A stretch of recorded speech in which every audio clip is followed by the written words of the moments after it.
지금 법률 행위의 목적이요. 목적을 한번 보도록 하겠습니다. 인쇄하는데 맡겼는데요. 글자체가 바뀌었어요, 지금요. 글자체가 눈이 잘 안 들어오죠. 이게 더 좋아요? 자, 법률의 목적을 한번 보도록 하겠습니다. 급 당황스러워요. 자, 법률의 목적이요. 저 지금 글자체가 천재 보다가 이게 눈에 안 들어가지고 지금 실장님한테 출판사하고 빨리 얘기하라고 했거든요. 그런데 또 이게 더 크고 좋다고 하니까 또 급 당황스럽네요. 알겠죠? 자, 제3절 법률행위 목적이라고 되어 있죠? 목적은요, 여러분 유학집은 이 한 권에 거의 모든 내용이 들어가 있어요. 제가 이제 어제 노량진에서 늦게까지 특강을 했거든요. 하루 특강이요. 그래서 거기 같은 경우는 이제 우리처럼 이렇게 문제풀이 강의가 따로 있거나 이런 것이 아니기 때문에 거의 대부분 이제 비싼 돈을 주고 제가 특강을 하죠. 그래서 의외로 처음에 제가 이제 올해 처음으로 한 거거든요. 올해요. 처음으로 하루 특강을 했는데 사람들이 많이 나와서 깜짝 놀랐어요. 그래서 보통 이제 처음 강의하고 그러면 지금 3월달이잖아요. 그래서 하루 아침부터 저녁까지 7시 반까지 정도 하기 때문에요. 풀러요. 사람들이 이렇게 많이 오지는 처음에는 잘 안 오거든요. 근데 아마 사람들이 이제 공부를 하는데, 문제를 많이 풀어야 된다 이렇게 얘기했더니 사람들이 조금 이렇게 오는 것 같아요. 그래서, 여기도 어떻게 생각을 하냐면, 처음부터 끝까지 한번 쭉 되는 걸 한 번씩 들어봐야 되잖아요. 그래서 우리가 이제 유학집은 어떻게 하면 우리가 국가고시 있잖아요. 국가고시가 우리 시험하고 되는 게 한 10개 정도가 돼요. 몇 개 정도요. 이 국가고시에서 나왔던 기출 문제를 가지고 지문으로 이렇게 유학집으로 만든 거거든요. 이것을 가지고요. 이 유학집의 범위를 벗어나는 문제는 거의 없다고 보시면 돼요. 이 벗어난 문제라고 하는 것은 우리 기초천재에 다 나와 있고요. 이 유학집하고 기초천재는요, 거의 유사해요. 유사할 수밖에 없는 게, 우리가 이제 기초천재 이것은 뭐냐면 우리 공인중개사 기출문제 나온 거잖아요. 한 760문제 정도로 분석한 건데, 이것이나 유학집이나 다 똑같아요. 유학집은 일부러 우리 기출문제를 중심으로 만들지 않았어요. 왜냐면, 다른 국가고시 나온 것을요, 가지고 그대로 정리를 한 거란 말이죠. 그러니까 국가고시 나왔던 지문을 그냥 전체를 이렇게 우리 기출천재처럼 정리를 해가지고 이것을 책으로 엮은 거예요. 문제로. 이렇게 쭉 순서대로요. 시간은 좀 많이 걸리는데, 그래서 해놨기 때문에 여러분들이, 유학집을 보시면 되고, 말했죠? 유학집을 볼 때는 항상 처음부터 끝까지 본다. 항상 처음부터 끝까지. 오늘 이만큼 배우고, 전부 지난 시간에 이만큼 배웠잖아. 얼마 안 배웠지만, 오늘 또 이만큼 배울 거 아니에요. 그러면 오늘 여기를 몇 번 보는 거예요. 강의 끝나고. 몇 번을 봐. 오늘 강의 끝난 것은요. 몇 번을 보면 보는 게 시간이 금방 한 5분, 10분 동안 안 걸려요. 몇 번 보다 보면요. 일단 보고 난 다음 항상 공부는 정확하게 내가 이해되고 암기될 때까지 보는 거예요. 알겠죠? 그런데 항상 적당히 보잖아요. 그러면 적당히 보면 항상 힘들어요. 왜냐면 어차피 처음으로 다시 돌아야 되니까. 그런데 학생들이 공부를 못하고 중간에 주저앉은 이유가 뭐냐면 공부를 똑바로 해본 적이 없으니까 그런 거예요. 그러니까 나도 나름대로 자기는 학원 오니까 공부를 했다고 생각을 하죠. 그런데 사실 그건 공부가 아니거든요. 그런데 공부를 할 때 똑바로 이렇게 어느 부분을 딱 정해서 암기할 거 암기하고 이렇게 딱 하고 난 다음에 넘어가면 되는데 그날 그렇지 않고 적당히 와서 있는데 다른 사람 대답하는데 나는 대답을 못 하잖아요. 그러면 다른 사람하고 차이가 있다고 생각한단 말이죠. 그렇게 되면은 와가지고 공부를 어떻게 하는지 상담해보면 금방 할 수 있거든요. 그러니까 여러분들 보면 지금까지 몇만 명을 겪었기 때문에요. 어떻게 공부하고 있다 보면 금방 아는데요. 사람들은 자기 혼자 끙끙 앓고 이게 되게 어른들은 되게 조심스러운 게 어른들은 그런 것들이 되게 창피한가 봐요. 사실 창피하면 학원 올 필요가 없잖아요. 아니 모르니까 학원 오지 누가 아는데 학원 오겠어요. 창피한 것이 아니고 당연히 물어봐야 되는 거거든요. 와가지고 상담하고 뭐가 어떻게 되는지 물어보고 이렇게 해야 되는 거거든요. 그래서 너무 이렇게 공부가 좀 안 되거나 그러면 혼자 끙끙 앓지 말고 얘기 좀 했으면 좋겠어요. 알겠죠? 그러면 얘기를 들어보면 금방 무슨 말인지 알 수가 있거든요. 이 사람이 뭐 때문에 어떻다 하는 것을. 근데 이게 오늘 금방 배운 것을 오늘 금방 정리하는 건 되게 쉬워요. 알겠죠? 여러분 쉬는 시간에 보면 막 떠들고 이러잖아요. 떠들지 말라는 게 아니에요. 쉬는 시간 자연스럽게 쉬어야죠. 떠들지 말라는 게 아니고 잠깐 떠들더라도 떠들면서 한 시간 공부했던 거 있잖아요. 눈으로 이렇게 쳐다보는 거 얼마 안 걸려요. 무슨 말인지 알죠? 떠들면서 보는 거죠. 쉬는 시간에요. 보는데 잠깐 쳐다보는데 얼마 안 걸린다고. 이것을 차라리 쉬는 시간에 잠깐 한두 번 이렇게 봐주는 거. 이런 거 보면 우리가 시험장에 가가지고 시험 문제를 이렇게 준단 말이죠. 그러면 잠깐 한번 검토하러 가죠. 그 검토하는 그 시간에요. 약 1분, 2분밖에 안 되잖아요. 그 시간에 문제를 3문제, 4문제 푼다니까요. 집중적으로 하니까. 그러니까 우리가 공부할 때 보면 잠깐 앉아가지고 그때 이거 몇 번 이렇게 봐놓으면 금방 눈에 익어요.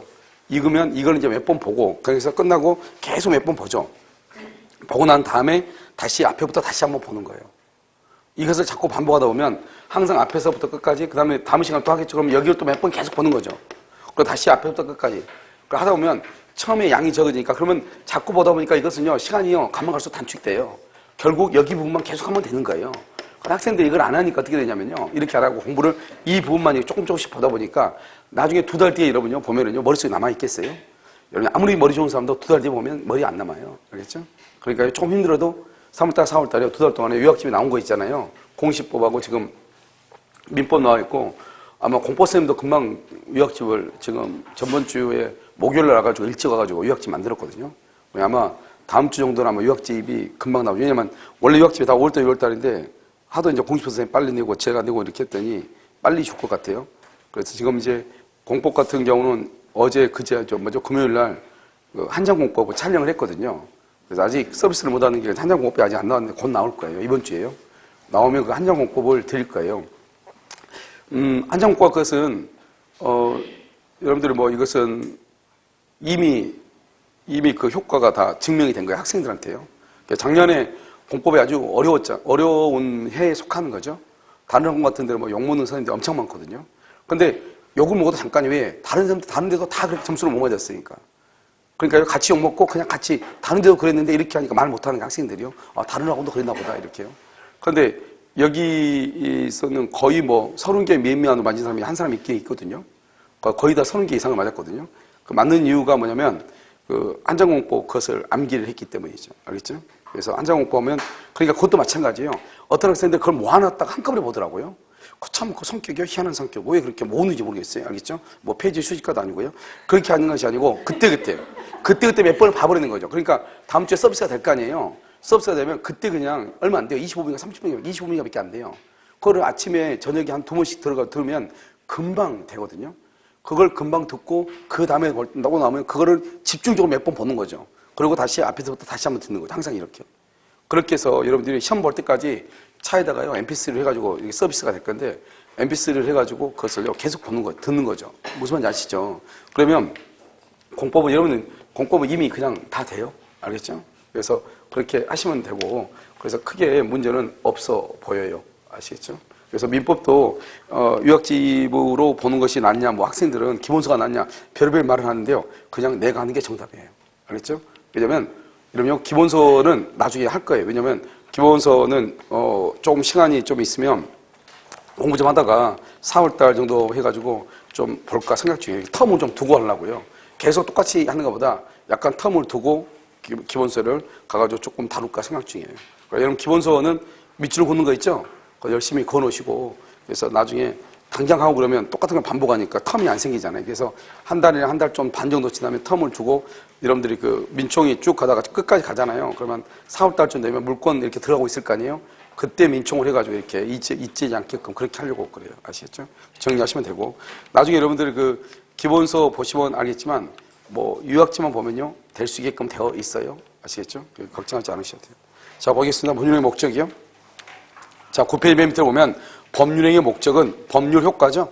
그래서 고용계약과 봐요. 이런 고용계약에서는 법률행위 목적만 존재해요. 목적은 뭐죠? 노무제공과 보수죠. 그다음 목적물은 존재하지 않아요. 목적물 가로 묶고요. 목적물 거기다가 써요. 사람은 물건 X. 사람은 물건이 아니죠. 그럼요, 고용계약은 누가 하는 거죠? 사람이 고용되는 거잖아요. 알겠죠? 그래서 사람은 물건이다, 아니다 이런 말이죠. 자, 그 다음에 목적의 확장성이죠. 10페이지 보셔야 이제요. 자, 지금부터 보시면 자요, 우리가 이제 여러분 뭐를 얘기하느냐면 이렇게 이제 갑하고요, 갑하고 을하고 있죠. 갑하고 을하고 이렇게 계약을 하죠. 이 계약을 뭐라고 하냐? 이것을 법률 행위라고 얘기하는 거예요. 그러니까 법률 행위는 먼저 무슨 요건이 있죠? 성립 요건이 있고요. 그 다음에 무슨 요건이 있어요? 효력 요건이 이렇게 있잖아요. 효력 요건. 이 효력 요건에는 일반적 효력 요건하고요, 특별 효력 요건이 있고, 일반적 효력 요건은 먼저 당사자죠. 당사자가 있고, 그 다음에 목적이라고 하는 것이 있고, 그 다음에 의사 표시라고 하는 것이 있어요. 이제 뭐 이것이 중요한 것이 아니고 목적이죠. 지금 목적. 목적은 법률 효과죠. 먼저 목적은 확정이 돼야 돼요. 여러분 목적은 뭐죠? 매매 계약을 체결하면 대금하고 등기죠. 대금하고 등기는 확정이 돼야 된다 이런 말이죠. 여러분들은 이제 학원에 오셨으니까 여러분은 뭐냐면 강의죠. 강의를 언제 오픈하느냐 이 말이죠. 강의하고 여러분요 수강료가 확정이 돼야 되죠. 그래서 가끔 이제 학원에 물어보면 수강료 얼마예요 이렇게 물어보면 초기에요. 10월 때 오면 아직 결정되지 않았는데 대략 얼마예요 대략? 이게 바로 뭐냐면 대충 그 정도구나 우리가 예측할 수 있잖아요. 그럼 언제 확정돼요? 그러면요 이번 주 말에요 정확하게 확정이 돼요 이렇게. 그러면 이번 주 말이까지 확정되면 돼요. 나는 월요일에 강의했단 말이죠. 문의했단 말이죠. 언제 확정돼요? 그러면요 금요일까지 확정이 될 거예요. 그럼 금요일 날까지 확정되면 되죠. 내가 오늘 지금 전화했잖아요. 오늘 수강료가 얼마라고 확정돼야 되는 것이 아니고 그쪽에서 학원에서 뭐 금요일까지라잖아요. 그러면 금요일까지 확정될 수 있으면 되죠. 여러분들이 아파트를 분양을 받잖아요. 분양을 받으면 오늘 분양을 받았다 해서 아파트가 생기는 게 아니죠. 언제죠? 2년 뒤에. 그럼 2020년 12월 30날 아파트가 생기는 거잖아요. 그때까지 아파트가 완공이 돼서 나한테 등기를 해줄 수 있으면 되죠. 오늘 내가 분양을 받았을 때 계약을 체결했을 때 당장 등기를 해줘야 되는 것이 아니고 내년요 자기네들이 약속한 그때까지 그걸 뭐라 한다? 확정은 이행기까지 이렇게 얘기하죠. 그래서 중요한 것은 계약 체결 시까지 체결 당시까지 이거 아니고 이게 아니고 알겠죠? 이행기까지 이렇게 아시겠죠? 그래서 여러분요 한번 볼까요? 목적의 확정성 보세요. 자, 맨 위에 10페이지요. 법률행위의 내용을 실현할 당시까지 거기만 하면 되죠. 실현할 당시까지 그것을 뭐란다? 그것을 이행기까지 이 말이죠. 바로 밑에 보면 목적물과 대금이라고 되어 있나요? 이 목적물은 뭐라냐? 등기라고 얘기하는 거죠. 등기요. 그래서 등기와 대금은 계약 체결 당시 거기를 가로묶고요. 계약 체결 당시 특정될 필요가 없다 이 말이죠. 그 다음에 여러분 거기다 줄고 사후에라도 이것을 뭐란다? 이것을 여러분 거기다 써 이행기까지 이 말이죠. 사후에라도 그것을 이행기까지 이 말이에요. 알겠죠? 나중에라도 확 특정될 수 있는 방법과 기준이 정해져 있으면 좋겠다. 그래서 여러분 학원에 만약에 이제 한 번씩 빨리 수강 등록을 물어보는 사람이 있단 말이죠. 처음 시즌을 시작할 때요. 그럼 대충 얼마 정도 작년에 얼마 했는데요. 아마 올해는 대충 거기에서 이렇게 될 것 같아요. 이렇게 하나의 기준을 정해주면 그 기준의 범위 내에서 확정이 되는 거잖아요. 그러면 된다 이 말이죠. 아시겠죠? 그럼 이제 어떤 학생들도 와가지고 그러면요 내가 여기서 지금 그럼 등록을 하고 작년 기준으로 등록하고 그다음에 나중에 합격되면 내가 그러면 얼마의 범위 아니라고 하니까 그 정도는 괜찮으니까요. 그럼 지금 등록하고 책 주면 공부하고 집에 있을 테니까 나중에 학원 개강하면 그걸 말씀해 주세요. 이렇게 한 사람이 있거든요. 그걸 바로 뭐란다? 하나의 뭐가 있으면 된다? 기준이 있으면 된다. 이 말이에요. 알겠죠? 기준. 이게 중요하고요. 그 다음에 두 번째는 이제 목적이 확정된 것이 가능해야 돼요. 이것을 우리는 뭐란다? 적법성이라고 가능성은요, 사회 통념에 따라서. 그러면 사회 통념이라고 하는 것은 뭐냐? 누구나가 그렇다고 생각하는 거죠. 누구나가 그렇다고 생각하는 것. 사회 통념에 따라서 가능과 불능으로 나누어지고요. 그럼 이 불능이라고 하는 것은 법률행위 성립 당시. 성립이라고 하는 것은 계약 체결이죠. 체결을 당시를 기준으로 해서 원시적 불능하고요. 그 다음에 후발적 불능으로 이렇게 나누어지죠. 이런 원시적 불능은 우리가 그냥 기본적으로 뭐냐면 이렇게 딱 암기해야 되겠죠. 원시적 불능은 무슨 이익을 배상한다? 신뢰 이익을 배상하고요. 후발적 불능은요 무슨 이익이다? 이행 이익을 배상한다. 이렇게 기본적으로 먼저 알고 있고요. 자, 지금부터 이제 우리가 원시적 불능과 후발적 불능만 시험에 나오기 때문에요. 이것만 보면 되는 것이죠. 여기서 보면 원시적 불능은 계약 체결하기 전이죠. 그래서 여기서 보면 이렇게 갑이 있고 을이 있죠. 갑하고 을하고 2월 1일 날 계약을 체결을 하죠. 체결. 그래서 계약을 체결하기 전 1월 30날이죠. 건물이 멸실되고 없죠.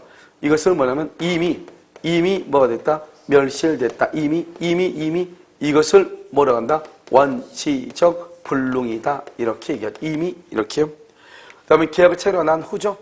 이것을 3월 1일이죠. 이것을 이행기라고 얘기하는데요. 그러면 이때요 2월 20날 건물이 멸실되죠. 이것을 뭐라고 한다? 후발적 불능이다 이렇게 얘기하죠. 후발적 불능, 후발적이요. 후발적을 뭐라 한다? 이행, 이익, 배상이다 이렇게 얘기하고요. 원시적을 뭐라 한다? 이것을 신뢰, 이익, 배상이다 이렇게. 지금 무슨 말이냐? 1월 30날 건물이 없어졌는데 갑이 그걸 숨기고 을하고 계약을 했다 이 말이잖아요. 그러면 이 을이라는 사람은 건물이 없는 걸 모르고 건물이 존재한다고 생각을 하고 갑하고 계약을 하면서 이 갑에게 대해서 예를 들어서 계약금이나 중도금이나 잔금을 지급하기 위해서 대출을 받았을 거 아니에요. 그럼 여기서 뭐가 나오죠? 대출 이자가 나올 거야. 대출 이자요. 그 다음에 또 이 토지가 몇 평인지 모르니까 정확하게 측량을 하면 뭐가 나온다? 측량 비용이 나오는 거잖아요. 이런 것들을 뭐란다? 계약이 유효하게 성립될 것으로 믿고 지출한 비용을 신뢰라고 하죠. 믿고. 그런데요, 여기 이행이익이라는 것은 여기서 뭐란다? 전매 차익을 얘기하는 거죠. 전매 차익이라는 것은 이 을이 갑에게 이것을 1억 원에 샀단 말이죠. 그래서 이것을 을이요, 이걸 병한테 1억 1,000에 팔기로 약속을 했어. 그럼 이제 3월 1일 날 갑이 을한테 등기해주면 을이 그걸 또 병한테 팔아가지고 1,000만 원의 수익을 남길 수 있는 거잖아요. 그러려면 어떻게 해야 돼? 갑이 을한테 등기를 해줘야 되는 거잖아요. 갑이 을한테 등기해준 것을 이행해준다고 그러게 하죠. 그러면요, 을이 그걸 병한테 또 처분해서 1,000만 원의 수익을 남길 수 있는데 건물이 불타버리고 없으니까 갑이 을에게 등기를 못 해주죠. 그러다 보니까 을이 병에게 수익을 얻을 수가 없죠. 그것을 뭐란다? 이행, 이익, 배상이다 이렇게 해야죠. 그것을 전매 차익이다 이렇게. 그래서 항상 어떻게 한다? 원시적 불능은 그냥 딱 암기해야 되겠죠. 신뢰, 이익, 배상. 그 다음에 후발적 불능은 뭐다? 이행, 이익, 배상이다 이렇게요. 그럼 여기서 이제 여기서 원시적 불능이 있죠. 그 다음에 여기 뭐가 있다? 후발적 불능이 있죠. 딱 여기 봐봐. 여기는 원시적이잖아요. 여기는 뭐죠? 후발적이잖아요. 이렇게요. 딱 구분이 되죠. 그냥 구분이 딱 되니까 어떻게 돼요? 우리 항상 시험은 원시적 불능이 아닌 것, 후발적 불능이 아닌 것 이렇게 시험이 나오죠. 그런데 먼저 후발적을 보면 후발적 불능은 일단 유효거든요. 유효. 왜냐하면 일단 계약은 체결했잖아요. 그러니까 일단은 유효가 돼. 그러니까 후발적이라는 것은 매매계약 뭐다? 체결 후라는 거잖아. 후, 계약 체결 후, 후 이렇게 유효인데 매도인이죠. 매도인을 뭐란다? 채무자라고 얘기하고요. 여기서 매수인이죠. 매수인을 뭐란다? 채권자라고 얘기하는 것이고, 그다음에 이게 쌍방 이렇게 있죠. 쌍방. 그럼 여기 매도인은 우리가 이제 갑을 매도인이라고 하는 거잖아요. 매도인은 뭐다? 항상 우리가 물건을 기준으로 한다고 그랬죠. 그래서 물건을 기준으로 하니까 물건을 넘겨줄 사람, 그 사람은 뭐란다? 채무자라고 하고, 물건을 넘겨받을 사람, 그 사람을 뭐란다? 채권자다 이렇게 얘기하죠. 그래서 이 사람은요, 채무자의 잘못이죠. 잘못이 있다. 이것을 우리는 뭐라고 얘기한다? 채무불이행이다 이렇게 얘기하죠. 그래서 채무불이행이다 이렇게. 채무불이행. 여기요, 매수인의 잘못이 있죠. 매수인의 잘못, 쌍방이 잘못이 없죠. 잘못이 없죠. 이것을 우리는 뭐란다? 위험 부담이다 이렇게 얘기하죠. 위험 부담이다 이렇게. 우리 시험에 딱 한 번 나왔거든요. 뭐라고 나왔냐? 여기 쌍방이 잘못이 없는 것, 여기서 뭐가 나왔냐? 대상 청구권이라고 해가지고 한 번 나오긴 나왔단 말이죠. 그런데 뭐 다시 시험에 나오기는 그렇게 쉬운 일은 아니죠. 그 다음에 이거 채무불이행 있죠. 채무불이행 있으면 계약을 말 수 있다. 해제하고, 그 다음에 원상 회복을 청구하고 손해배상을 청구하죠. 이런 것들은 우리가 어디에서 배우냐면 나중에 채권법에서 다 배워요. 그러니까 실질적으로 이것은 알 필요가 없는데 여기서 중요한 게 뭐냐면 채무불이행이란 말이에요. 채무불이행이요. 그러니까 여기서 채무불이행이라고 하는 말의 뜻이 뭐냐 이 말이죠. 그것은 매도인, 저 봐봐. 1번 후발적으로 누가요? 채무자가 잘못이 있는 거. 이게 3단계 반드시. 그러니까 채무불이행은 후발적으로 채무자가 잘못이 있는 것이고, 일단 후발적 끊으면 무조건 뭐가 된다? 무조건 유효가 돼. 무조건. 그런데 원시적이죠? 원시적이란 말은 항상 무슨 말로 나오냐? 이미 뭘 했다? 멸실. 이미 수용이 됐다. 이미 매도가 됐다. 이런 말이 나와. 항상 이미 이런 말이 나와. 원시적이고 객관적이라고 하는 것은 뭐냐?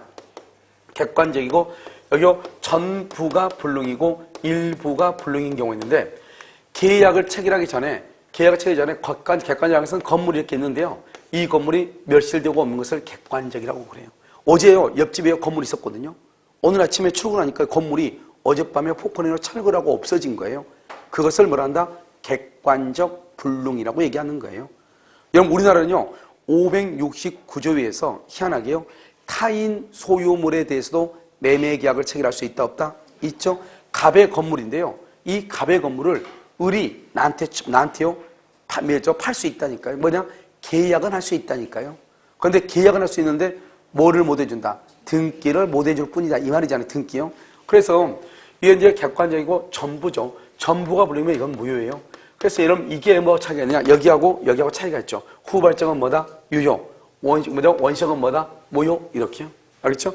여기 535조 계약 체결상에 무슨 책임이다? 과실 책임이다. 이런 말이죠. 그래서 계약을 체결하는 과정에서 잘못이 있는 사람 책임을 진다. 그래서 이 계약 체결상 과실 책임은 원시적 불능과 관계가 있다. 그래서 여러분 시험에 뭐가 나온다? 다음 중에서 계약 체결상의 과실 책임은 그럼 뭐냐? 그냥 뭐다? 이미 멸실이에요. 다음 중에서 무효인 건 이미 멸실이에요. 다음 중에서 원시적 불능인 건 이미 멸실이에요. 그러니까 이미 멸실됐다, 이미 수용됐다고 하는 것은 그것은 원시적이고 그 다음에 무효이고 계약 체결상의 과실 책임이다. 일단 구조로 보는 거죠. 자, 그 다음에 일부죠. 일부는 뭐냐? 수량을 지정한 매매예요. 그러면 수량을 지정한 매매라고 하는 것은 뭐를 얘기하냐? 그것은 평당 100만 원에 100평에 대해서 계약을 했다. 이 말이지. 1억이에요. 평당 100만 원에 100평이요. 평당 100만 원, 평당을 뭐라 한다? 면적이라고 하죠. 100만 원을 뭐라 한다? 가격이라고 하죠. 면적에 따라서 가격을 정했다. 이 말이죠. 알겠죠? 이 소량을 지정한 매매에서 일부가 부족이단 말이 무슨 말이냐? 100평을 계약을 했는데 실질적으로 70평밖에 안 되더라. 이 말이잖아요. 70평밖에. 이것을 우리는 뭐란다? 수량이 부족하죠? 양이 부족하죠? 그러면 수량 부족에 뭐라 한다? 담보 책임이다. 이렇게 담보 책임이라고 하는 거지 계약 체결상의 과실 책임이라고 하지 않는다. 이 말이죠. 알겠죠? 여러분 담보 책임이라는 게 뭐예요? 담보 책임은 항상 집을 판 사람, 매수인에게 지는 게 담보 책임이죠? 여기 보면요. 갑이라는 사람이 이 집을요. 1억 원에 을한테 팔았단 말이죠. 그럼 1억 원에 팔았는데 을이 1억 원에 사가 이 건물이요. 멀쩡한 건물이라고 생각을 하고 1억을 주고 샀는데요. 을이요. 와서 보니까 지붕이 구멍이 뻥 뚫려 있는 거예요. 그럼 어떻게 해요? 수선을 해야 되잖아요. 수선을 하려면 돈 들어가 안 들어가? 들어가잖아요. 이런 건물 팔면 돼 안 돼? 안 되잖아요. 그러니까 어때요? 매수인이 이런 매도인이라고 하죠. 매도인한테 쫓아가는 거죠. 너 왜 이렇게 공뽕 뚫린 거 나한테 알리지 않고 팔았니? 이렇게. 알겠죠? 그것을 뭐란다? 너가 그럼 이거 책임져야지 너가. 왜? 하자가 있는 물건을 팔았으니까 책임을 져야 되잖아요. 그것을 뭐란다? 담보 책임이라고 얘기하죠. 너 왜 100평이라고 해서 땅을 팔았니? 나한테. 내가 측량하니까 70평밖에 안 되는데. 이런 말이에요. 무슨 알겠죠? 그러니까 너 어떻게 해야 돼? 책임져라. 그것을 뭐란다? 담보 책임이다. 그래서 담보 책임이다. 그래서 일부가 부족일 때는 전부가 부족일 때는 계약 체결상의 과실 책임. 그런데 일부가 부족일 때는 계약 체결상의 과실 책임이 아니고 이것을 뭐라 한다? 뭐라고 해? 담보 책임이다. 담보 책임은 유효예요, 무효예요? 당연히 유효이죠. 왜요? 우리가 수량 부족의 담보 책임을 보면 매수인이 선인 경우 대금을 감액할 수 있고 계약을 해제할 수 있고 손해배상을 청구할 수 있어요. 대금 감액을 청구할 수 있다는 말이 무슨 말이죠? 계약 자체는 유효이다, 무효이다? 유효이다. 유효니까 대금 감액을 청구하죠. 자, 여기까지요. 먼저 정리를 해요. 자, 보면 먼저 이제 우리가 뭘 보냐면 목적은 확정돼야 되죠. 언제까지? 이행기까지. 그러니까 계약 체결 당시 확정될 필요는 없죠. 그 다음에 우리가 가능과 불능은 사회통념은 누구나 그렇다고 생각하는 것. 사회통념에 따라서 가능과 불능으로 나누시죠. 예를 들어서 우리가 한강에 뱃놀이 하다가 한강에다가 그 귀걸이가 빠졌단 말이죠. 한강에 빠졌어. 그럼 우리는 그것을 물리적으로는 귀걸이를 찾을 수 있죠. 왜? 한강물 다 퍼내면 되죠. 찾으면 되죠.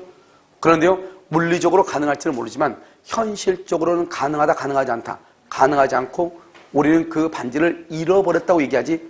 여자친구한테요. 자기가 또 뭐 울주해가지고 이건 뭐 신경 쓰지 마. 늘 찾으러 오면 되니까. 그럼 돼, 안 돼? 안 되죠. 알겠죠? 그걸 우리 말한다. 사회통념상으로 불능이라고 얘기하는 것이고, 이 불능은 또 계약을 체결할 당시를 기준으로 해서 계약을 체결하기 전에 멸실이 되면 그것을 원시적이라고 얘기하고, 계약 체결하고 난 후에 건물이 멸실이 되면 후발적이라고 얘기하고, 원시적은 무슨 이익하고 관계된다? 신뢰이익. 후발적은 이행이익과 관련이 있다.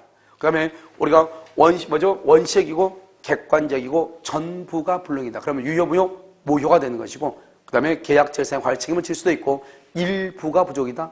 그런데 그것이 수량을 지정한 매매에 해당한다. 그러면 뭐라고 한다? 담보 책임이고, 담보 책임은 원칙적으로 유효이다, 무효이다, 유효인 것이고, 후발적은 계약 체결 후죠. 원시적은 이미 멸실이면 이미, 후발적은 계약 체결 후 누가 잘못했다? 채무자. 계약 체결 후 채무자가 잘못이 있다. 채무불이행. 채권자가 잘못이 있다. 위험부당. 쌍방이 다 잘못이 없다. 위험부당. 그러니까 채무불이행은 반드시 삼박자 후발적이 돼야 돼. 그래서 원시적은 안 돼. 그래서 원시적이다. 계약 체결상의 과실 책임은 채무불이행이란 말이 나와 안 나와? 안 나온다 이 말이죠. 그 다음에 채무자가 잘못해야 돼. 근데 채권자가 잘못했대. 그러면 채무불이행이란 말이 없어. 쌍방이 잘못이 없단 말은 채무자가 잘못이 없다 이 말이잖아요. 그러면 채무불이행이란 말이 없다 이 말이죠. 알겠죠? 그래서 이것을 얘기하니까 자, 지금부터 노트를 가지고 정리를 해. 자, 그럼요. 요약집이요 10페이지를 보세요. 10페이지를 보면 1번 법률행위 성립 당시 그 목적이 물리적으로 가능하더라도 사회통념, 딱 거기만 동그라미에 사회통념상 사회통념 기준이죠. 실현할 수 없으면 유효이다, 무효이다, 무효이다 이렇게. 2번 불능은 확정적 불능이 돼야 돼. 확정적. 그 다음에 바로 밑에 객관적 불능이 돼야 돼. 확정되고 객관적으로 불능이 돼. 객관적이란 뭐예요? 여러분 봐봐. 주관적이란 뭐예요? 여기 이런 지금 건물이 썩 없어 지금 있죠. 이 건물이 갑의 거란 말이죠. 갑의 건물을 내가요 을한테 팔았단 말이죠. 그러면 갑은 등기를 해줄 수 있는데 나는 등기해줄 수 있어 없어? 없죠. 그걸 주관적이라고 그래. 주관적으로 나는 못한다 이 말이죠. 그런데 건물이 멸실되고 없어. 그럼 이 세상 어느 누구도 등기를 해줄래 해줄 수가 있어 없어? 없죠. 그것을 객관적이라고 얘기하는 거예요. 자, 그 다음에 3번요. 타인 소유 부동산. 타인 소유. 거기만 좀 줄면 되겠죠. 타인 소유. 매매의 목적물이 될 수 있다 없다? 있다. 이러면 또 써. 옆줄 긋고 뭐라고 쓰냐면 공유자 중 1인은 공유자 중 1인은 공유물 전부에 대해 매매 계약을 할 수 있다. 체결할 수 있다. 알겠죠? 공유자 중 1인은 공유물 전부에 대해 매매 계약을 체결할 수 있다. 알았죠? 뭐는 가능하다? 계약은 가능하다. 자기 지분이 100분의 1밖에 안 돼. 그래도 계약은 가능해. 등기를 얼마밖에 못 해줘? 100분의 1밖에 못 해줘. 전부 해줄 수 있어 없어? 없어. 그것은 너 문제고 그건 담보책임의 문제이고 일단 뭐는 할 수 있다? 계약은 할 수가 있다. 계약. 알겠죠? 계약. 자, 그 다음에 4번요. 원시적 불능이라고 되어 있나요? 그렇게 되어 있어요? 자, 원시적 불능은 뭐라고 나왔죠? 이미 멸실. 이미 수용됐다. 그래서 써놨죠? 이미. 이 말이 나오면 무조건 원시적이에요. 자, 기억. 토지에 대한 매매계약 체결 전에 이미 공용수용. 그렇게 되어 있죠? 원시적 불능이고 유효이다, 무효이다, 무효이고. 여러분 옆줄 거 봐. 옆줄 거 뭐라 쓰냐? 계약 체결상의 과실 책임의 문제. 계약 체결상의 과실 책임의 문제가 발생한다. 알겠죠? 책임의 문제. 그러니까 이미 멸실이란 말은 세 가지가 따로 나온다.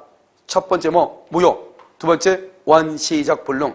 세 번째 계약 체결상의 과실 책임. 다시 이미 멸실, 이미 수용이라고 하는 말 속에는 뭐가 나온다? 첫 번째 뭐다? 무효. 두 번째는 원시적 불능, 이미 멸실은. 세 번째는 계약 체결상의 과실 책임. 딱 암기해. 니은 이미 화재로 멸실, 이미 화재로 멸실된 주택에 대해서 체결된 매매계약 유효이다, 무효이다? 무효. 그것은 무효이다, 무효. 알겠죠? 그 다음에 수량을 지정한 토지 매매계약, 아파트 분양이죠? 수량을 지정한 토지 매매계약에서 실제 면적이 계약 면적에 뭐란다? 미달. 실제 면적이 계약 면적에 미달하는 경우에는 574조 수량 부족의 무슨 책임? 담보 책임. 그래서 수량 부족의 담보 책임을 질 수가 있다. 그런데 무슨 뭐는 안 된다? 계약 체결상의 과실 책임은 된다, 안 된다? 안 된다 이 말이죠. 알겠죠? 계약 체결상 과실 책임은 뭐가 돼야 돼? 전부 불능이 돼야 되죠. 계약 체결상 과실 책임. 그러면 계약 체결상 과실 책임은 뭐라고? 무슨 불능? 전부 불능이 돼야 된다 이 말이죠. 자, 후발적은 봐봐. 후발적은 뭐죠? 계약 체결 후 이 말이죠. 후 기억. 법률행위의 목적이 성립 당시에는 가능했어요. 그래서 성립했다는 것은 체결할 때는 가능하였지만 이행 전, 봐봐. 이행 전 동그라미 봐. 여러분 이행 전이란 말이 있다고 해가지고 학생들 꼭 원칙이라고 그래. 여러분 전이라고 해서 무조건 다 원칙이 아니에요. 봐봐. 계약을 체결하기 전은 원칙이지만 여기 봐. 여기가 이행기잖아. 이행하기 전이잖아. 여기가 2월 20일이. 이행하기 전이잖아. 이게 이행기가 3월 1일이니까. 그러니까 여러분요. 원시적은 전 있다고 해서 무조건 원칙이 아니라고. 계약을 체결하기 전은 원칙이야. 계약을 체결하기 전 이게 원칙이지 이행하기 전 그러면 후발적이라고. 알겠죠? 우리가 항상 성립했다는 말이 무슨 말이다? 원시적이다 후발적이다. 후발적이다 이 말이죠. 알겠죠? 그것을 정확하게 해야 되겠죠? 그래서 이행기 전에 불가능이죠? 그래서 후발적 불능이죠? 후발적 그럼 뭐다? 그것은 유효이다. 후발적이고 유효. 니은 봐봐. 유명화가의 그림에 대해서 임대차 계약을 뭐한 후? 체결한 후. 계약을 체결한 후. 그럼 원시적 후발적. 무조건 유효, 무효? 무조건 유효. 여러분, 근데 봐봐. 여러분, 여기 봐. 임대인하고 임차인 중에서 누가 채무자고 누가 채권자냐, 이 말이죠. 임대인이 그림을 빌려주기로 했죠. 항상 누구를 기준으로 판단을 하냐? 임대인을 기준으로 판단해. 임대인이 빌려주기로 했잖아요. 알겠죠? 그러니까 물건을 빌려줄 사람을 뭐라 한다? 채무자. 받을 사람을 뭐라 한다? 받으니까 뭐? 채권자죠. 그래서 임대인을 채무자라고 그래. 그럼 봐봐. 임대인의 과실이죠. 임대인의 잘못이죠. 채무자의 잘못이죠. 계약책으로 난 후에 채무자가 잘못을 했죠. 그것을 뭐라고 그래? 채무불이행이라고 얘기하는 거예요. 채무불이행. 그래서 후발적 불능이나 일단은 유효하고 채무불이행의 문제가 된다. 무슨 알겠죠? 자, 그다음에 디귿은요. 가옥의 매매계약 체계로 일단 따지지 마. 체계로 원시적 후발적 유효 무효 유효 제3자의 방화 또는 제3자 또는 정부의 수익 금지 조치죠. 여기 봐봐. 지금 여기요. 계약을 체결하고 난 후에 쌍방 그럼 제3자가 방화했다는 말은 채권자나 채무자 두 사람은 잘못이 있다 없다? 없죠. 채권자와 채무자 이외의 사람을 뭐라 한다? 제3자라고 얘기하죠. 제3자가 방화했다. 정부도 뭐다? 갑이나 을은 아니죠. 제3자죠. 그래서 가옥이 전소가 됐다. 전소. 그러면 유효이다 무효이다? 유효이고 무슨 문제다? 위험 부담의 문제이다. 근데 여러분요. 문제는 뭐예요? 지금 제3자가 방화를 했죠. 그러니까 매수인이 잘못을 했어요? 안 했어요? 안 했죠. 그러니까 매도인은 매수인한테 대금을 청구할 수가 있다 없다? 없다. 그래서 매도인은 매수인에게 대금을 청구할 수가 없다. 알겠죠? 어떻게 한다? 그럼 매도인은요? 매도인 줄거 봐. 매도인은 제3자에게 손해배상 청구해야죠. 매도인은 제3자 이름요? 제발 부탁인데 좀 예쁘게 좀 써봐. 책 버리니까. 알겠죠? 좀 예쁘게 한번 써보란 말이죠. 제3자에게 손해배상 청구 이렇게. 내가 봐도요. 요약은요. 완벽하게 돼 있죠. 그럴 거예요. 죄송해요. 자, 내일은요. 매매계약 체계로죠. 체계로 누구의 잘못이다? 매수인. 그럼 매수인은 누구라 한다? 채권자죠. 채권자. 매수인의 책임 있는 사유죠. 매수인. 그럼 이건 채권자라고 하죠. 그래서 책임 있는 사유로 멸실이 됐죠. 계약은 유효해. 일단 왜 유효다? 계약 체계로니까. 기업부터 니을까지 봐봐. 다 체계로. 그럼 일단 무조건 유효해요. 누가 잘못했냐는 거 따지지 마. 일단 유효라고. 유효인데 채권자가 잘못했죠. 매수인이. 그러면 채권자 위험 부담이죠. 채권자가 누구죠? 매수인이죠. 매수인이 뭐죠? 건물에 화재를 발생했다 이 말이잖아요. 그러면 매도인은 매수인한테 대금을 청구해야 돼, 안 해야 돼? 해야 되죠. 왜요? 누가 잘못했으니까. 매수인이 잘못했잖아요. 그런데 지금 여러분 봐. 여기 어디냐면 디귿에서는 제3자니까 매수인은 잘못이 있다 없다? 없잖아요. 그러니까 돈 달라 말 못하죠. 그런데 니을에서는요. 매수인이 잘못했잖아요. 그러니까 매도인은 매수인한테 대금을 말할 수 있다? 청구할 수 있다 이 말이죠. 그런데요. 기억에서처럼 니은에서처럼 자기 자신이 채무자가 잘못했다 이 말이죠. 채무자가 잘못하면 누가 열받아요? 채권자가 열받죠. 그래 채권자가 계약을 말 수 있다. 해제할 수 있다. 이런 말이죠. 무슨 말인지 알겠죠? 여기까지를 말한다. 목적의 가능성이라고 얘기하는 거예요. 됐죠 지금? 그래서 이 목적의 가능성은 여러분 어디에서 시험에 다시 나온다? 그것은 채권법에서 계약 철상 관리 책임과 위험 부담이라고 하는 것에 다시 나온단 말이에요. 그래서 그때 가서 보면 되고. 자 여기서 다시 한번 봐 이제. 여기서 뭐냐면 적법성이라고 하는 것이 적법성이요. 적법성. 이 적법성은 뭐냐면 법이, 적법이란 게 뭐예요? 여기 봐. 어떤 이런 행동이 있죠, 행위. 어떤 행위가요, 이렇게요. 여기 행위가 이렇게 있죠? 그럼 어떤 행위가 있어. 이렇게 법이라고 하는 법질서인데 법이라고 하는 거울로 나의 행동을 비춰보는 거예요. 그랬더니 비쳤더니 반발하죠? 반발하면 이것을 위법이라고 하고 법 속에 들어오죠? 스며들죠? 스펀지처럼. 그럼 이것을 적법이라고 하는 거예요. 간단하죠? 그냥 법에서 간단한 게 뭐냐. 이렇게 얘기하면 좀 어려울 수 있는데 법에서 하지 말라는 거 하면 위법이에요. 하지 말라는 거 하지 않으면 적법이에요. 간단히 얘기하면요. 알겠죠? 그러면 우리가 이제 법은 강행 규정하고요. 민법에서는요. 강행 규정이나 법규나 같은 말이에요. 그 다음에 여기요. 임의 규정이요. 임의 규정이나 임의 법규나 똑같아요. 강행 규정과 임의 규정으로 나누어요. 봐봐요. 규정을요. 강제적으로 그대로 하라 이 말이죠. 그러니까 만약에 법조문에요.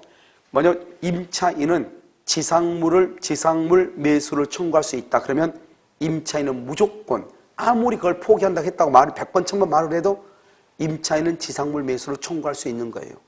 무슨 말인지 알겠죠? 왜요? 법에서 뭐라고 했다? 임차인은 지상물 매수를 청구할 수 있다. 그것이 강행 규정이라고 한다면 이 말이죠. 만약에 그것이 임의규정이다. 법은 있긴 있는데 임의규정이라는 말은 너 마음대로 해라 이 말이죠. 법에는 임차인은 비용 상환을 청구할 수 있다고 규정되어 있단 말이죠. 임차인은요. 그래서 월세 사는 사람은 자기가 만약에 벽지를 발랐다. 그러면 임대인한테 그 벽지 값을 달라고 할 수 있다 이 말이죠. 비용을 청구할 수 있다 이 말이죠. 이것이 만약에 임의 규정이라고 한다면 그런데 어때요? 달라고 한번 했더니 주인이 인상 쓰고 못 준다고 얘기하죠. 그럼 뭐 술 한잔 먹은 걸로 치지 하면서 내가 뭐 할 수 있다. 포기할 수도 있다 이 말이죠. 그러니까 임의 규정이라는 것은 법에서는 비용을 청구할 수 있다고 규정되어 있다 하더라도 알겠죠? 그것을 포기할 수도 있다 이 말이고 강행 규정은 포기할 수 있다 없다? 없다 이 말이잖아요. 그래서 우리가 주로 강행 규정은 주로 어디에 주로 물권법에 나와 있고요. 주로요. 그 다음에 임의 규정은요. 주로 채권법에 나와 있다 이런 말이죠. 채권법이요. 그래서 이 강행 규정과 임의 규정이 이제 문제가 될 때 문제가 되는 경우가 있단 말이죠. 어느 경우에 문제가 되냐? 이 물권법에서 이제 문제가 될 때 이런 것이 이제 문제가 되는 거죠. 우리가 이제 물권인데도 임의 규정인 거 있어. 임의 규정. 물권법에서 임의 규정인 거. 알겠죠? 첫 번째 뭐가 있다? 상린관계에서 임의 규정이 있죠? 상린관계요. 여러분 상린관계에서 뭐가 있어요? 상린관계에서 임의 규정. 그럼 242조하고요. 244조가 있죠. 이건 경계선 부근의 건축이죠. 경계선 부근의 건축. 경계선 부근의 건축할 때는 몇 미터 이상을 떼야 돼요?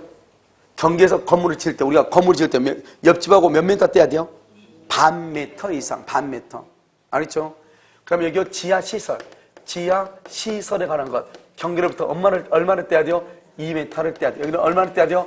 반 미터 이상을 떼야 되고 물에 관한 지하 시설할 때는 얼마를 떼야 돼요? 2m. 이것을 판례가 임의 규정이라고 얘기를 했다 이 말이죠. 그 다음에 또 어디 나오냐? 첨부라고 하는 거 있어요. 첨부요. 첨부는 부합, 혼합, 가공이잖아요.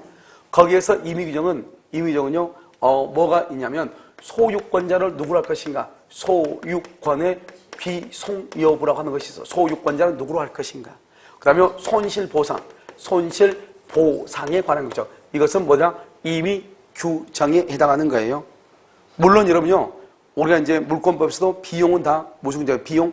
비용에 관한 것은 다 무슨 규정이다? 비용에 관한 것은 다 임의 규정이에요. 비용이요. 알겠죠?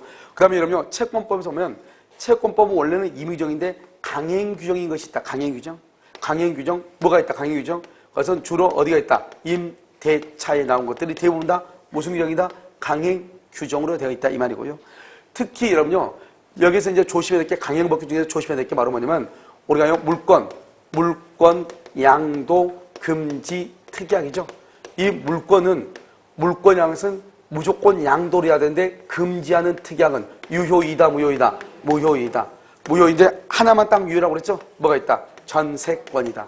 전세권, 양도, 금지, 특약이라는 것은 유효이다, 무효이다, 유효이다. 이거 하나만. 그러니까 전세권만 유효이고 이 물권이라는 것을 봐봐. 지상권을 양도를 금지하는 거.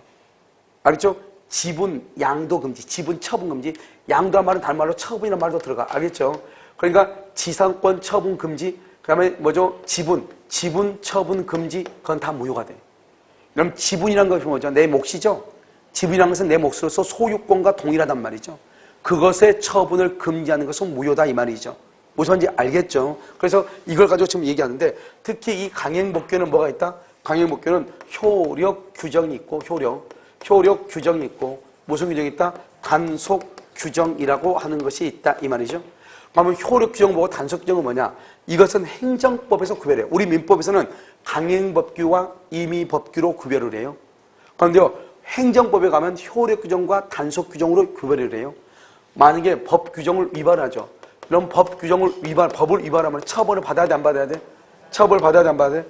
그러면 우리가 공법이 있고 사법이라고 하는 것이 있죠. 그래서 공법이 있고 사법이 있죠. 그럼 공법은 누구하고 관계죠? 공법은 누구하고 관계? 국가하고 개인 간의 관계죠. 사법은 누구하고 관계? 개인하고 관계이죠.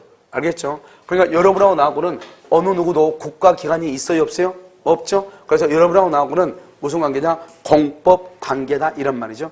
공법, 여러분 공법이고 사법이죠. 여러분 공법이고 사법이다 이 말이죠. 그래서 효력 규정을 위반하죠. 효력 규정. 여러분 효력 규정을 위반하면 공법 관계를 위반했잖아요. 그러면 이것은 뭐냐? 형사처벌 받죠. 법을 위반했으니까 당연히. 여러분 교통신호 위반하면 과태료 처분 받아 안 받아? 받잖아요. 여기 단속 규정 위반하죠? 그럼 뭘 한다? 또 형사처벌을 받잖아요. 형사처벌이요. 이렇게요. 사법은 뭐예요? 사법은 뭐예요? 사법상으로 뭐가 된다? 무효가 돼. 효력이니까 효력이 없어지죠. 단속 규정은요? 이것은 뭐가 된다? 유효가 돼. 그래서 우리가 여기 딱 보면 효력 규정과 단속 규정은 공법상으로는 구별이 안 돼요. 둘 다 처벌받으니까. 뭐로 구별한다? 사법상으로 구별을 하죠. 그래서 효력 규정을 위반하면 무효이고 단속 규정을 위반하면 유효가 되죠. 그럼 여기서 이제 그럼 어떻게 한다? 효력 규정은 뭐가 있고 단속 규정은 뭐가 있고 이것만 암기하면 되는 거예요. 알겠죠? 그래서 지금부터 여러분요 요약집에 자세히 나와 있으니까 한번 보셔요. 거기 보면 어떻게 나와 있냐면 여러분요 그 목적의 적법성 그래서 11페이지 한번 봐보세요. 11페이지에 보면 맨 위에 법규는 이렇게 되어 있어요. 법규는 강행법규와 임의법규로 나누고 강행법규는 다시 효력 규정과 단속 규정으로 구별하여 효력 규정을 위반하면 뭐가 된다? 무효. 단속 규정을 위반하면 뭐가 된다? 유효. 그러니까 여러분요 효력 규정과 단속 규정은 공법상으로는 구별이 안 되고 사법상으로만 구별이 된다 이런 말이죠. 자 그러면요 여러분요 효력 규정의 예가 이어서 여러 개가 나와 있죠. 첫 번째는요 초과 중개 수수료 약정이죠. 이렇게 항상 암기하는 거예요. 여기 보면 효력 규정은 초과 중개 수수료 약정이죠. 수수료 약정 이 초과하는 것만 무효가 돼. 예를 들어서 수수료가 100만 원인데 130만 원을 받았어. 30만 원만 무효가 되고 30만 원만 반환하는 것이에요. 무슨 말인지 알겠죠? 그래서 거기 보시면 부동산 중개 수수료 약정 중 한도액을 초과하는 부분 초과 동그라미라고 했어요. 그 초과 부분이요. 초과하는 부분이죠. 그것은 반환 청구 이렇게요.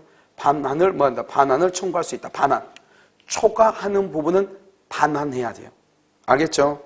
자, 중요한 말이죠. 니은요. 변호사 아닌 자가 그랬죠. 변호사 아닌 자가.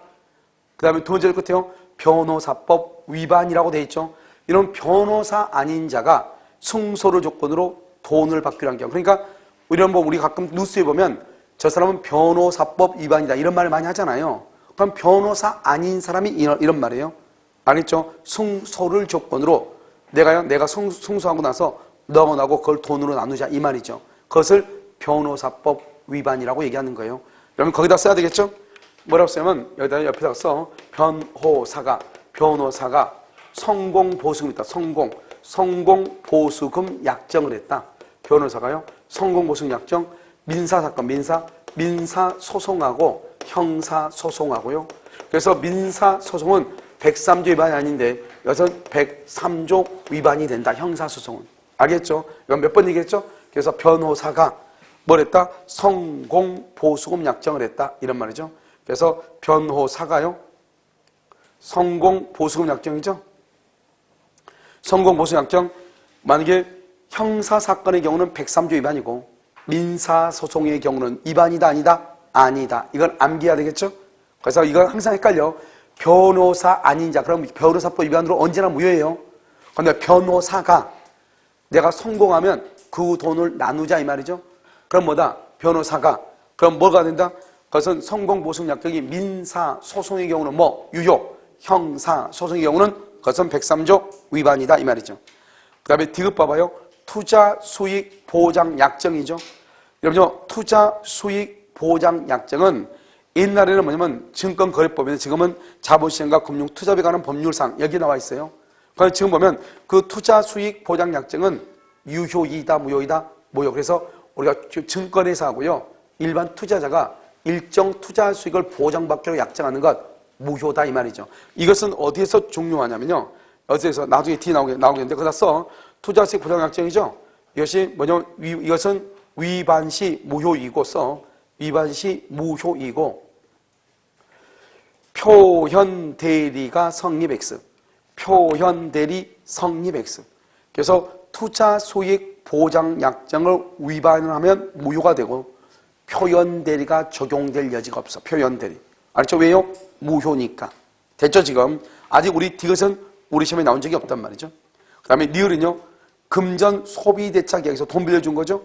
현저하게 고율의 이자 약정이죠. 위자. 근데 여기 보면 사회 질서에 위반되는 부분 줄고 위반되는 부분, 이 위반되는 부분은 뭐냐면 초과 부분, 초과 부분에 반환을 청구해. 초과 부분에 반환. 이 위반되는 부분이라는 것은 현재 고율이니까 예를 들어서 이자가 25%인데 28%를 받았다 이자를. 그러면 3%가 초과됐죠? 초과되는 부분이 무효이고 반환을 말할 수 있다, 청구할 수 있다 이란 말이에요. 알겠죠? 그래서 청구할 수 있다. 그 다음에 미음 공익법인이죠. 우리 시험은 두 번 왔어. 한 번은 공익법인으로, 한 번은 학교법인으로. 여러분 공익법인에 있어서 기본 재산을 처분하죠. 공익법인. 법인이 재산을 처분할 때는 주무관청의 허가가 있어야 돼. 허가를 받지 않고 처분하죠. 유효이다 무효이다? 무효가 돼. 무효. 그래서 공익법인 또는 무슨 법인? 학교법인이라고 얘기해. 학교법인. 알겠죠? 자, 비읍은요. 비읍은 명의신탁약정이요. 우리 실명법 제4조에 보면 명의신탁약정은 무효라고 돼 있어. 그래서 소유권 등기를요 다른 사람한테 맡기는 거죠. 시옷은요 토지거래 허가예요. 토지거래 허가도 무효예요. 그래서 우리 시험에는 비읍하고 시옷이 자주 나와. 기본적으로 나와. 일단 다음 중에서 효력 규정이 아닌 것은 그러면 일단 비읍하고 시옷은 일단 구색을 맞춰. 알겠죠? 명의신탁약정, 토지거래 허가 무효이다 이 말이고요. 이응은 지방자치단체죠. 여러분요 지방자치단체가요 여러분 보면 예를 들어서 뭐 서울시에 강남구가 있다. 그럼 강남구가 자기네들 가지고 있는 건물이 있을 거 아니에요. 구청이요. 그 구청이 가지고 있는 건물을 처분하고 싶어. 처분하려면 무조건 수의계약으로 해서 처분하면 안 되잖아요. 그래서 국가나 지방자치단체가 자기가 가지고 있는 재산을 처분할 때는 절차와 방법에 관한 규정이 있어. 그 절차와 방법에 관한 규정을 지키지 않고 처분하죠. 그러면 유효이다 무효이다? 무효이다. 알겠죠? 그래서 지방자치단체가 사법상 계약을 체결함에 있어서 따라야 할 요건과 절차를 규정한 것. 이것은 효력 규정으로서 그걸 지키지 않으면 무효가 된다 이 말이죠. 그 다음에 치읍 보면 치읍 선불금이죠. 율락녀가 율락행위라고 해서 미리서 돈을 받는 것 선불금. 이런 것들을 뭐란다? 효력 규정이라고 얘기해요. 다시 한번 봐봐. 기억. 기억은 뭐죠? 초과 중개 수수료죠. 초과하는 부분에 반환을 받을 수 있다. 청구할 수 있다. 너는 변호사 아닌 자가 무슨 뭐다? 변호사법 위반이죠. 변호사가 성공보수금 약정을 했다. 형사소송의 경우는 103조에 위반될 여지가 있고 그 다음에 민사소송은 103조에 위반될 여지가 없고 그 다음에 니은은요 디귿은 투자수익보장약정이죠. 이 투자수익보장약정은 효력 규정에 위반돼서 무효가 되죠.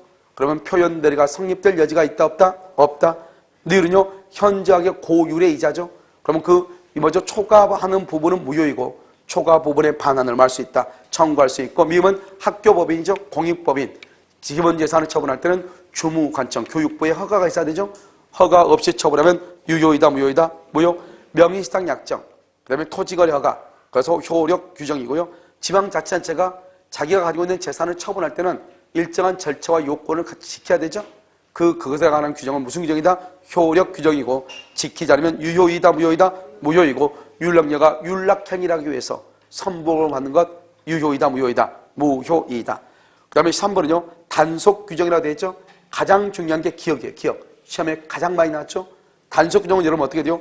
위반해도 유효이다, 무효이다, 유효이죠. 그것을 중간 생략 등기예요. 중간 생략 등기. 시험에 가장 많이 나왔어. 알겠죠? 자, 니은요, 허가 없이 음식점, 허가 없이 숙박업을 하는 것. 허가 없이 음식점, 허가 없이 숙박업. 그래서 여러분요, 뭐가 나오냐? 봐봐. 무허가 호텔의 숙박계약, 무허가 호텔에 대해서 숙박계약 같은 게 나온단 말이죠.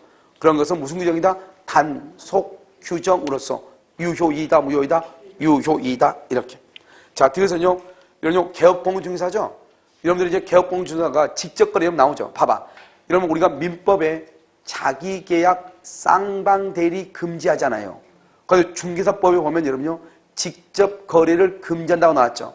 그럼 직접 거래를 어떻게 하는 거예요? 형식적으로 판단을 하는 것이죠. 맞아, 말 봐. 내가 중개업자죠. 중개업자인 내가요, 내 집을, 내 명으로 되어 있는 내 집을 다른 B한테 팔고 싶어. 그러면요, 내가 중개수도 받을 수 있어, 없어? 없는 거죠. 그 직접 거래죠.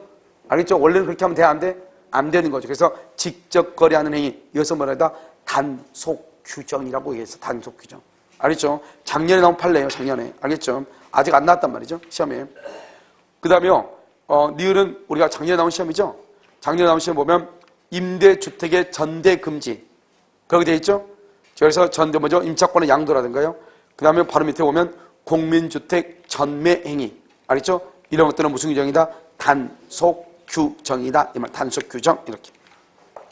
그 단속 규정은, 작년에는 시험, 니을이 시험이 나왔지만 시험이 나오기 좀 힘들죠. 그래서 아마 기억, 니은, 디귿에서 무조건 시험이 나올 거예요. 나오면은. 기억, 니은, 디귿에서. 가장 우선순위 되는 것이 뭐다? 중간 생략 등기. 우리가 무허가 숙박업, 무허가 음식점. 시험에 2번 나왔단 말이죠. 그 다음에 지금 시험에 지금 안 나온 게 뭐다? 직접 거래죠. 중개사법 위반의 직접 거래. 단속 규정으로서 시험에 아직 나온 적은 없다. 자, 4번에 탈법행위죠. 이런 봐봐. 우리가 이제 탈법이라고 하는 말의 뜻은 뭐냐? 이런 것이죠. 봐봐요. 우리가 이제 국가, 이거 뭐죠? 국가 재산을 관리하는 공무원이죠. 국유재산. 국유재산을 관리하는 공무원은요, 자기 이름으로 국유재산을 취득하면 안 돼요. 그럼 무효예요. 이것을 뭐라고 한다? 강행법규를 직접적으로 위반했다. 이렇게 얘기해. 그러니까 이 사람이 자기 이름으로 처벌하면 무효잖아요. 그러니까 자기 이름으로 처벌하지 않고 누구 이름으로? 자기 동생이라, 자기 부모, A 이름으로 처분한다. 뭐죠? 매수한다. 이 말이죠. 자기 이름으로 사면은 국유재산을 사면 안 돼. 공무원은 자기 이름으로 국유재산을 취득하면 안 돼요. 그러면 무효가 돼. 그러니까 자기 동생이나 부모나 자기 와이프를 통해서 국유재산을 취득한다. 이 말이죠. 이런 경우는 유효이다, 무효이다. 이런 것은 자기가 직접 사진 않았지만 결국 갑이 사는 거나 마찬가지잖아요. 그러니까 만약에 자기 이름으로 직접 샀으면 직접적으로 법을 위반했다고 그래. 그런데 다른 사람 이름으로 샀죠? 이것을 뭐란다? 간접적으로 위반했다고 그래. 간접적. 그것을 뭐란다? 탈법행위라고 얘기하죠. 이런 법은 우리가 기차가 뭘 한다고 한다? 탈선한다 말도 해서 탈선. 레일 위를 달리는 것이 아니잖아요. 그걸 탈선 똑같아요. 탈법 이렇게요. 자, 여러분 줄고 국유재산 사무에 종사하는 공무원 딱 거기만 줄고 국유재산 사무에 종사하는 공무원, 이 공무원이 직접 자기의 이름으로 취득하면 무효가 되는데 누구의 이름으로? 줄고 바로 밑에 타인인 을의 명의를 빌려 타인인 을의 명의를 빌려 샀다. 그것을 무슨 행위를 한다? 탈법이라고 하고 탈법은 유효이다, 무효이다, 무효이다. 이것은 우리 시험이요 12회 시험에 딱 한 번 나온 적이 있어요. 알겠죠? 딱 한 번. 그래서 탈법행위 이거 딱 한 번 나온 적은 있다. 그래서 국유재산에 종사하는 공무원 이렇게 돼 있죠. 그래서 이것을 탈법이다 이렇게 얘기하죠. 그래서 여러분요 여기 특히 목적의 적법성에서 뭐를 자세히 봐야 되냐? 단속 규정이죠. 이 단속 규정에서는 중간 생략 등기, 허가 없는 음식점, 허가 없는 숙박업. 그 다음에 또 하나가 뭐다? 직접 거래. 그래서 중개사법 작년에 판례가 나온 거란 말이죠. 직접 거래 이렇게 보시고. 그 다음에 잠깐 쉬었다 여러분 어디로 보시냐? 왜냐면 12페이지 보면 목적의 사회적 타당성이라고 되어 있나요? 그래서 이것을 보도록 하겠습니다. 잠깐 쉬도록 하겠습니다.